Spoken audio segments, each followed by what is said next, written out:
Welcome to Conviction and Controversy, a space for reason, conscience, and honest reflection. The mind as the first battlefield. There's a quiet truth the Stoics understood better than almost anyone. Your mind becomes your first battlefield long before the world ever challenges you. Most people never notice this. They assume their perception is the same thing as reality. They take whatever rushes into their mind at face value. If something feels threatening, they treat it as dangerous. If something feels offensive, they treat it as hostile. If something feels true, they treat it as fact. But perception isn't reality. Perception is interpretation, and without discipline, it becomes interpretation done badly. Seneca warned that we suffer more in imagination than in reality. That line gets repeated so often that people forget what it actually means. He wasn't saying people are weak or dramatic. He was saying that most suffering doesn't come from what actually happens. It comes from the story we attach to it. The human mind fills in the gaps with fear, ego, and desire long before truth has a chance to speak. And when that story is wrong, everything that follows is wrong too. This is why the Stoics believed perception was the foundation of virtue. If the way you see the world is distorted, the way you act in the world will be distorted as well. You cannot make wise decisions when you're looking through a fogged lens. Epictetus offered a simple framework to break this pattern. He said every moment begins with an impression, something the mind observes before judgment kicks in. A sound, a headline, a facial expression, a rumor, a spike of emotion. The impression itself is neutral. It's data. It's the spark before the fire. Where things go wrong is in what happens next. The mind rarely examines the impression. It reacts. It leaps. It tells a story instantly, often with no evidence, no context, and no clarity. The Stoics insisted that the discipline of perception begins in the space between impression and judgment, the moment where you pause long enough to ask, is this actually true? Or is my mind filling in the rest? That small delay, that pause, is not passive. It's strength. It's authority over your own mind. And it's something most people never practice. We live in a world that constantly pressures us to shorten that space. Quick reactions are rewarded. Outrage is encouraged. Nuance is treated like weakness. Emotional certainty is easier to monetize than calm examination. Everywhere you turn, someone is trying to make your perception feel urgent, threatened, or incomplete. Because a mind that isn't thinking is a mind that is easy to steer. And this is where the danger becomes real. When people fail to discipline their perception, they don't just misunderstand small things. They misunderstand themselves. They misunderstand reality. They start believing ideas they never examined. They start repeating beliefs they never verified. They start defending narratives they never chose. A person who never questions their own perception slowly becomes a host for someone else's. And once that happens, they're no longer truly free. You can see this everywhere today, not in a partisan sense, but in the human sense. Fear spreads faster than facts. Assumptions outrun evidence. Entire populations can be nudged toward outrage, suspicion, division, or obedience simply by shaping what they perceive. Not by force, not by violence, but by managing impressions and leaving no time for judgment. When fear rushes in faster than thought, the mind obeys instinct instead of reason. When ego speaks louder than truth, the mind hears only what flatters it. When desire gets involved, the mind stops seeing what is and sees what it wants to be true. All three distortions, fear, ego, and desire, warp perception long before we're aware of it. That is why the Stoics called perception a discipline. It's something you train, not something that naturally behaves. Marcus Aurelius wrote, "If you are pained by external things, it is not they that disturb you, but your judgment of them." He wasn't diminishing pain or pretending suffering doesn't exist. He was pointing to the mechanism. He was saying, look at how much power your mind gives away. The Stoics believed the mind must become something like still water, reflective but undisturbed, steady but not rigid, responsive but not reactive. Still water doesn't deny the world around it. It simply refuses to become distorted by every ripple. It sees clearly. It receives reality without adding unnecessary noise. And clarity is the beginning of freedom. The more clearly you see, the less you can be manipulated. The more clearly you see, the harder it is for fear to use you. The more clearly you see, the more your decisions become your own. That is the discipline of perception. Learning to separate what is happening from what you assume is happening. Learning to pause before you judge. Learning to let truth shape your perception, instead of letting your initial perception shape what you believe is true. That discipline is the difference between a mind that is driven and a mind that is directed. Most people never realize how much of their suffering comes from the stories running in the background of their mind. The Stoics recognized that the human mind doesn't simply observe reality. It interprets it, narrates it, and often dramatizes it. It takes a neutral event and layers meaning onto it until the original truth is almost impossible to find. And once the story takes hold, it becomes the lens through which everything else is seen. Marcus Aurelius warned himself constantly, remove the opinion and you remove the complaint. He wasn't telling himself to be detached or unfeeling.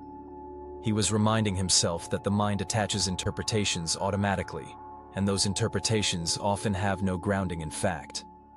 The discipline of perception is the discipline of questioning those interpretations before they become convictions. If someone doesn't text you back, the story might be, they're angry. If your boss is short with you, the story becomes, I'm failing. If a stranger looks irritated, the mind whispers, they're judging me. None of these stories come from evidence. They come from emotional reflex. And when enough of those emotional reflexes pile up, people begin walking through life in a fog, reacting to their own stories instead of the world in front of them. The Stoics taught that most emotional pain is not tied to the event itself, but to the story built around it. A harsh comment becomes evidence of worthlessness. A setback becomes a prophecy of failure. A moment of silence becomes a rejection. These interpretations then drive behavior, reinforce fear, and strengthen beliefs that were never true in the first place. This is how people trap themselves inside their own perception. They don't question the story, they surrender to it. But this isn't simply a matter of private suffering. Stories scale, they spread, and once enough people adopt the same unexamined perception, it becomes a kind of collective illusion. You see it when crowds panic over speculation instead of fact. You see it when groups accept claims that match their fears without requiring evidence. You see it when a society begins treating emotions as truth and dissent as threat. The Stoics lived in politically unstable times as well. They observed how easily populations could be steered, not through reason, but through perception. If people already fear something, you can awaken that fear without offering proof. If people want something badly enough, you can promise it without delivering. When perception is undisciplined, manipulation becomes simple.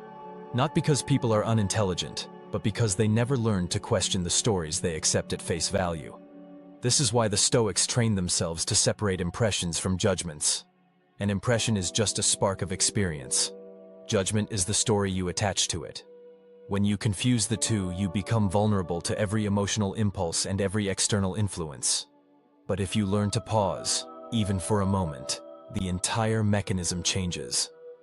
Stoic discipline begins with that pause.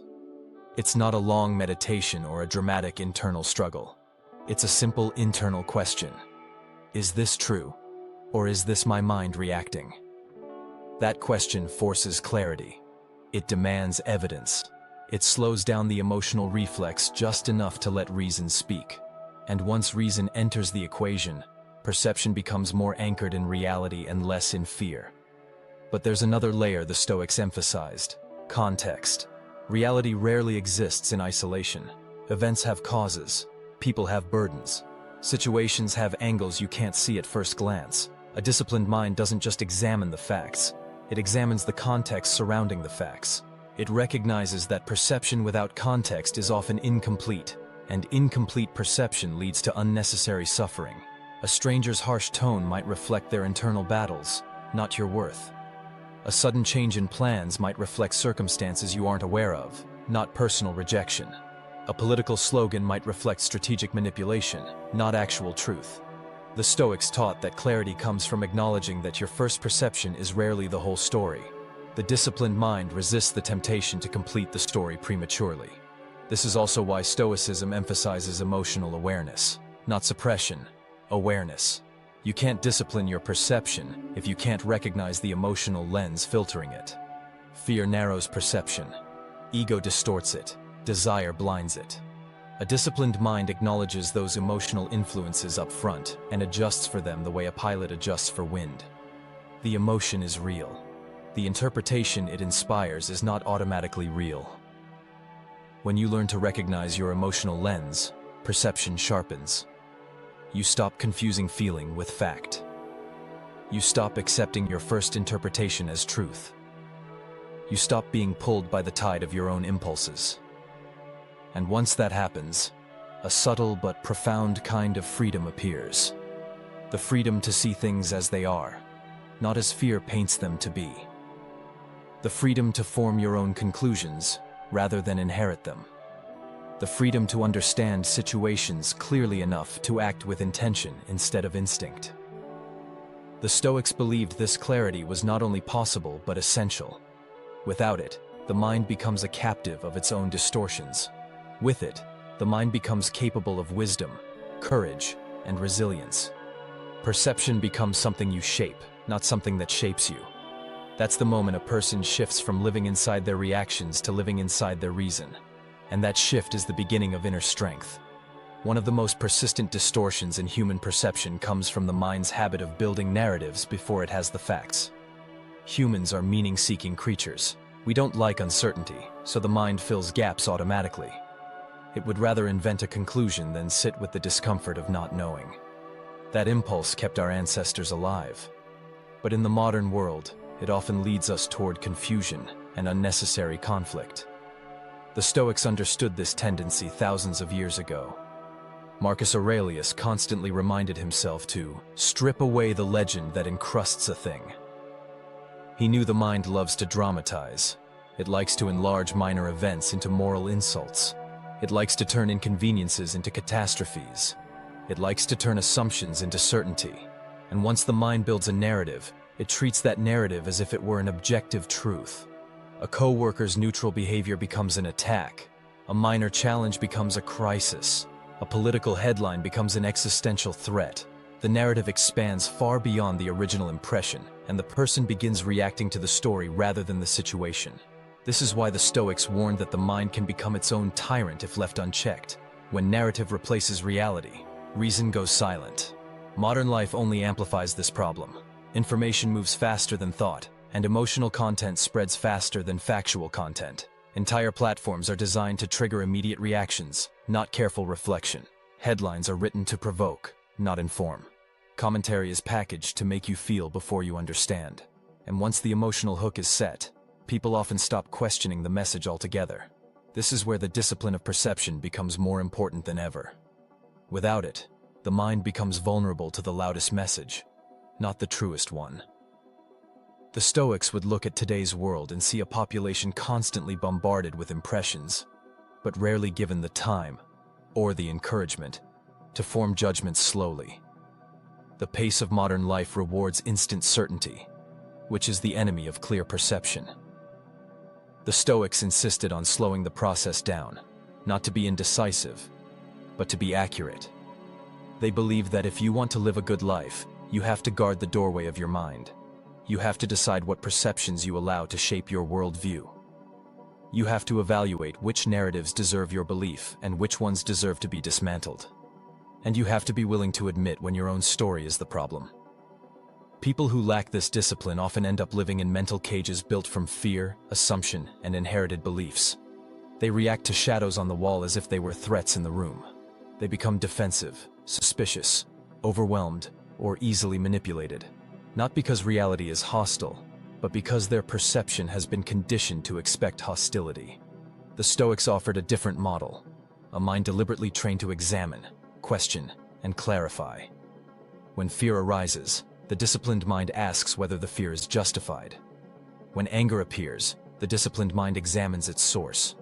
When a belief feels convenient or affirming, the disciplined mind tests it for accuracy. This constant checking is not cynicism, it is maturity. It is the refusal to let instinct outrun truth. One of the techniques the Stoics practiced was to describe things in the simplest, plainest terms possible. They called this objective representation. If you lose money, instead of calling it a disaster, you call it exactly what it is, a financial setback that can be addressed. If someone criticizes you, instead of calling it humiliation, you call it a statement from another person that may or may not be correct. The goal was not to minimize life, but to remove the distortions that emotional language creates. Marcus Aurelius applied this especially to fear. He would break events down to their most basic components. This is just a sound. This is just a person speaking. This is just change. This is just uncertainty. By stripping away the dramatic coding, he regained his ability to think clearly. The Stoics believed that language shapes perception, and perception shapes emotion.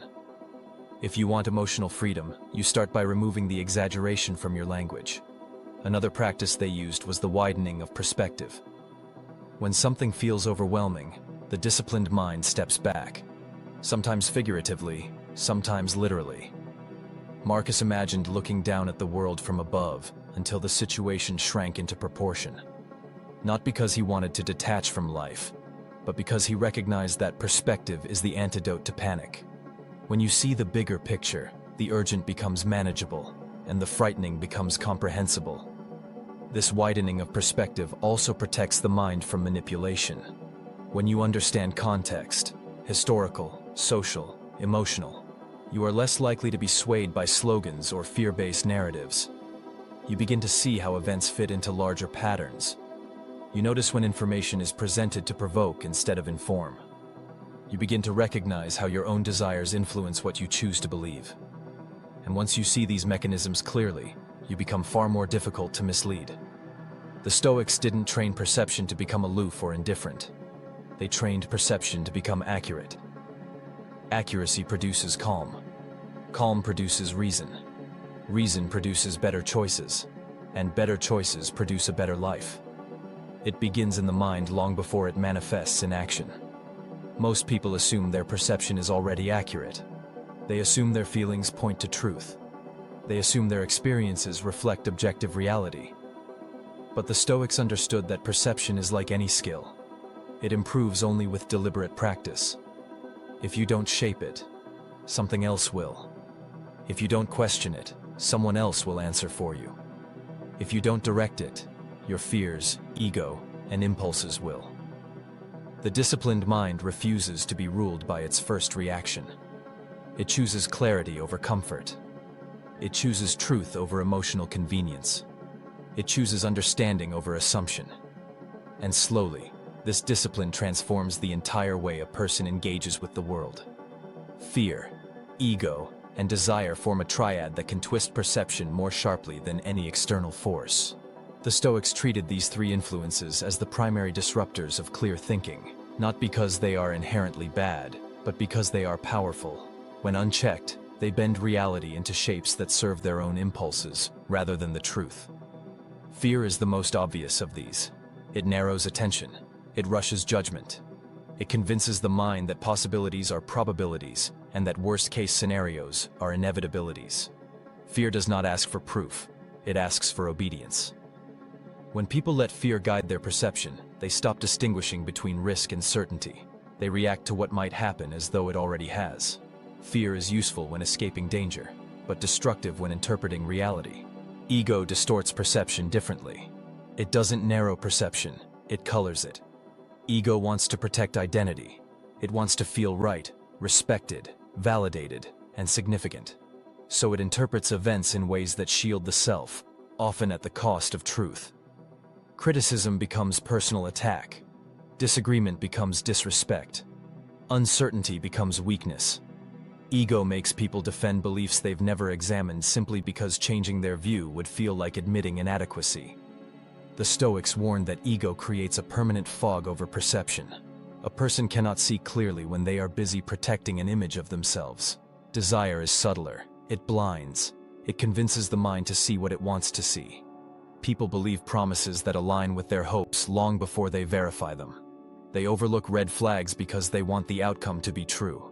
They interpret coincidences as signs and flattery as sincerity. Desire doesn't provoke panic or arrogance. It provokes selective perception. The mind simply stops noticing contradictions. What should be obvious becomes invisible. The Stoics recognized that clear perception requires acknowledging these influences, not pretending they don't exist. A disciplined mind doesn't deny fear. It asks whether the fear is useful, It doesn't suppress ego. It checks whether the feeling of offense is accurate or imagined. It doesn't reject desire. It asks whether the desire is leading toward truth or away from it. The discipline is not in eliminating emotion, but in refusing to let emotion write the story alone. One of the most effective tools the Stoics used was the simple act of pausing. A moment of stillness between impression and reaction can neutralize an enormous amount of confusion. That pause gives the mind time to shift from instinct to intention. It creates room for clarity. Most people underestimate how much their perception improves with even a short delay. When you pause, fear has less room to dictate the narrative. Ego has less time to inflate the stakes. Desire has less opportunity to override judgment. The pause turns reaction into response. The Stoics practiced another powerful exercise, calling things by their real names. If a situation feels overwhelming, you reduce it to its basic components. Instead of saying, "This is a disaster," you say, "This is a problem that needs solving." Instead of saying, "Everyone is against me," you say, "Some people disagree." Instead of saying, "I can't handle this," you say, "This is difficult, but not impossible." By removing exaggeration, you remove the false weight placed on the event. Modern life makes exaggeration tempting. Everything is presented with urgency. Breaking news, crisis alerts, social conflict, economic anxieties. People begin interpreting ordinary challenges as existential threats. The Stoics would see this as collective distortion, fear-based perception encouraged by systems that profit from attention. When perception becomes inflamed, reasoning shuts down. And without reasoning, people are easy to direct, easy to divide, and easy to influence. This is why the Stoics focused so heavily on emotional regulation. Not suppression, regulation. They knew that unregulated emotion bends perception toward whatever narrative feels safest or most satisfying in the moment. If you want to perceive clearly, you must learn to recognize the emotional lens you're looking through. You must learn to ask, "What am I feeling, and how is it shaping what I see?" Once you identify the lens, you can adjust for it. If you're anxious, you can question whether the sense of danger is objective or emotional. If you're angry, you can question whether the offense is real or imagined. If you're hopeful, you can question whether your desire is making you overlook inconvenient facts. This kind of emotional honesty is rare because it demands humility. But without it, clarity is impossible. The Stoics understood that perception becomes clearer when the mind is not dominated by its own impulses. A regulated mind interprets events more accurately. It gives weight to evidence instead of feelings. It distinguishes between what is known and what is assumed. It resists the urge to create a story before the facts have arrived. This is the mind that cannot be easily manipulated, misled, or controlled. Modern examples of distorted perception show how necessary this discipline is. People panic over rumors that crumble under scrutiny.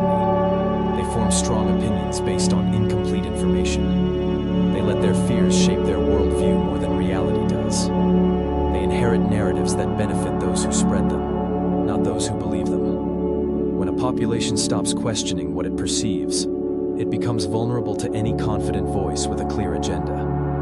The goal of Stoic perception is not detachment from the world. It is accuracy within it. A person who sees clearly is not apathetic. They are grounded. They are not passive.